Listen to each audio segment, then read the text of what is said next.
Hey guys, and welcome to the Working Money channel. So real quick, just wanted to bring this to your attention, guys. There is another imposter on Twitter pretending to be me. You can see this handle is Working Money Channel _ right over here. That is not me. The most disconcerting thing about this is that they have 20,000 followers.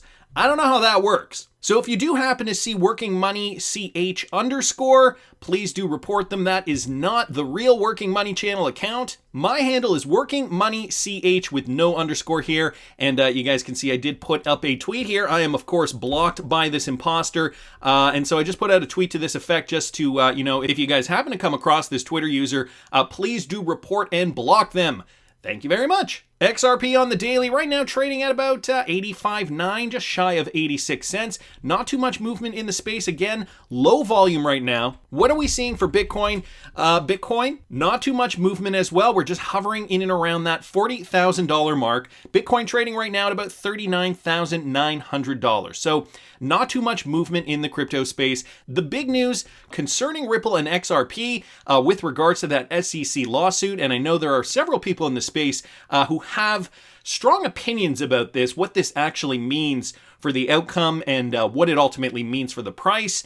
I'm going to go over some of these trains of thought, and so I thought I'd start with this. Johnny at Sugarcoat here posting this. Most IPOs take place in the fall, so think about this for a second. Ripple will look to IPO after the SEC case concludes. A settlement before September makes a lot of sense. Wishful thinking, XRP. So first of all these things are planned, guys. We all know Ripple wants to launch their IPO as soon as possible, but of course, and this has been documented, Brad Garlinghouse has gone on the record saying we want to have this lawsuit behind us. Both the SEC and Ripple do want to settle, but they do have to come to the table, both feeling like they've gotten something out of it, I think, in order for both parties to be happy with the results. So we know that Ripple has this IPO that they want to launch, and we know the SEC is that body that will give them clearance to launch it. So, they're playing nice right now. What can I give you? What can you give me? I think that this is where we stand ultimately with regards to this case. So this also came out. Ripple scores another major victory against the SEC. This coming from MacAttack XRP here on Twitter. Ripple continues to rack up victories in its case in opposition to America Securities and Alternate Fee. On this event, the SEC's request associated to Ripple's lobbying efforts has been rejected. So in accordance with the choice revealed on Tuesday, June 15th, Justice of the Peace Sarah Netburn denied the SEC's request for entry to paperwork associated to Ripple's lobbying efforts. And James K. Fillon tweeted out a tweet to that effect. The court docket grants partly the SEC's movement for extra deposition and denies the SEC's request for post-lawsuit paperwork on Ripple's lobbying efforts and for paperwork from basic counsel and deputy counsel. You can't see the tweet here. It kind of got bungled up in this article. But in accordance with the choice, Ripple's lobbying efforts aren't related. Alongside the identical strains, Ripple's lobbying efforts concerning the standing of XRP aren't related. And any related argument is outweighed by the burden of manufacturing. So that request regarding the lobbying efforts has been denied. So another check mark in Ripple's column. We also have this from MacAttack XRP. Is the SEC's decision to sue Ripple execs about to bite them in the butt? So this, more of a summary of what we're seeing. So we know that the SEC was just granted an extra 60 days. I'm going to talk about that a little bit later on in the case. I kind of wanted to bring it all together though and give you guys some more context. So in the aforementioned motion to compel, Ripple Labs had argued that despite repeated instructions, SEC was refusing to search its repositories for responsive evidence on external communications. In its response to the same, SEC had claimed that Ripple's request for docs on the SEC's internal trading policies was irrelevant to the case. According to the defendants, however, that is incorrect. In a reiteration of an argument put forth by the aforementioned motion to compel, the defendants stated the SEC's own trading policies are likely to show that the SEC did not consider XRP or other digital assets as securities, or that the SEC considered XRP to be substantially similar to other digital assets it has expressly stated are not securities. They also talk a little bit about charging Chris Larson and Brad Garlinghouse directly in this. They're contending that such internal trading policies were not public knowledge.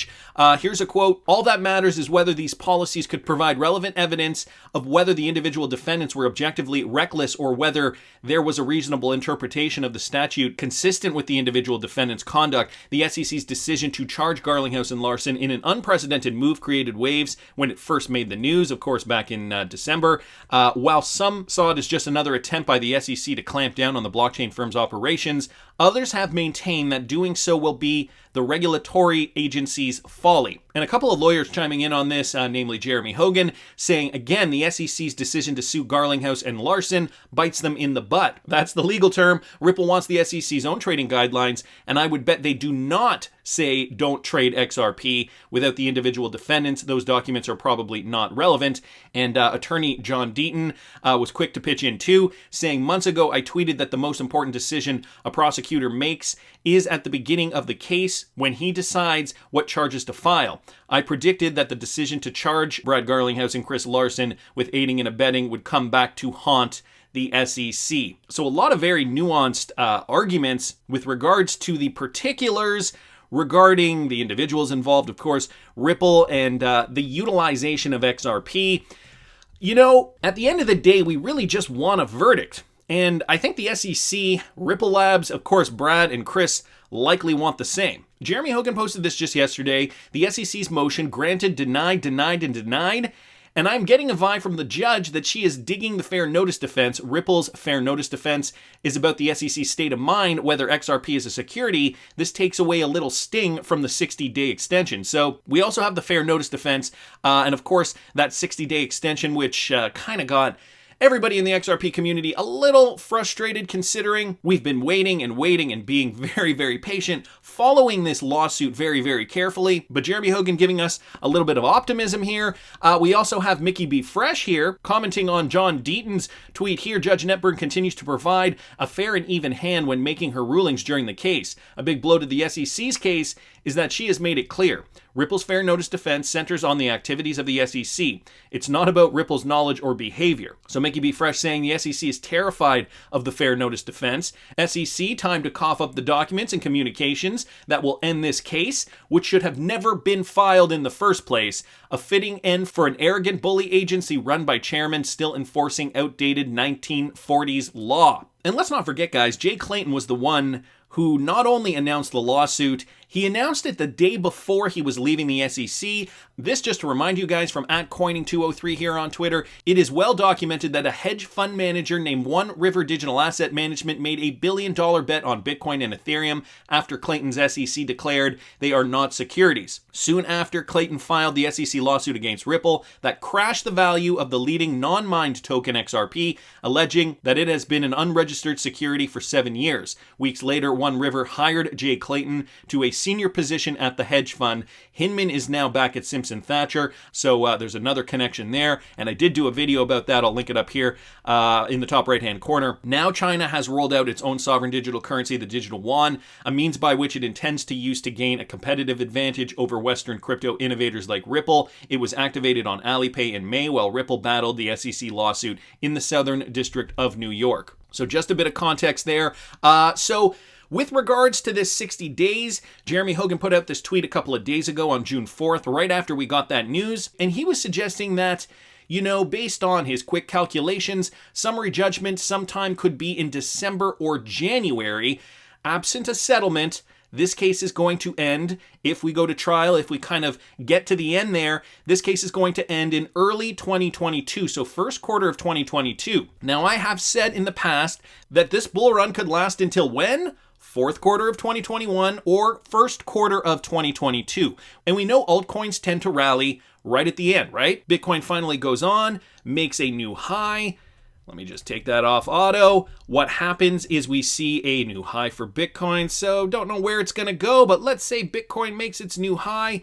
Then a huge knockback. Money comes out of Bitcoin. This is the point where money comes out of Bitcoin and floods into altcoins. Altcoins like XRP, Cardano, Stellar, Tron, I'm just naming some from the last bull run. Money flowed into those ones, and they shot up like crazy. Meanwhile, what happened for Bitcoin is it tried to retrace, couldn't reach that high, and then finally made a lower low. This was the indication of the end of the bull run, and then we were in a bear market for about 2.5, 3 years after that. So back to this though, 60 days, and absent a settlement, this means we could be done this by as early as 2022, early 2022. But you know, guys, there is evidence to suggest that Ripple and the SEC settling is a lot more likely.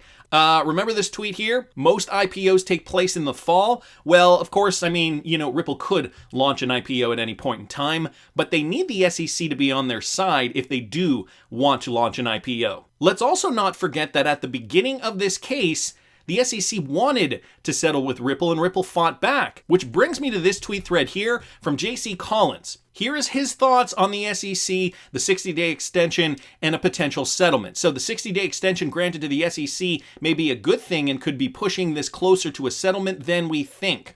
I'm not a lawyer, but from a straight business negotiation perspective, which is in essence what this is, both sides now have enough leverage to enter. So guys, it's going to be all about the leverage. Settlement negotiations on a level playing field. Remember, Ripple and the SEC had the opportunity to settle this before the lawsuit, but could not find common ground on settlement. The lawsuit was filed to force Ripple into settlement, and Ripple fought back, putting the SEC in a corner. The SEC fought out of the corner, and now time is on their side. Well, time is not on the side of Ripple, though Ripple appears to have a stronger case. The SEC's case was so weak that I honestly don't think they intended to actually win the case, but the lawsuit was a strategy to create delays for the rollout of Ripple's business milestones. So timing is everything. The XRP owned by Brad and Chris is obviously a target of settlement, as is the escrow, or what happens to the XRP once released from the escrow. Ripple needs their IPO to be timed with the global adoption of ODL. So again, just as Coinbase launched their IPO at the height of the bull market, of course, Ripple is likely planning the timing around the launch of their IPO around some big news like this, and JC Collins is suggesting the global adoption of ODL.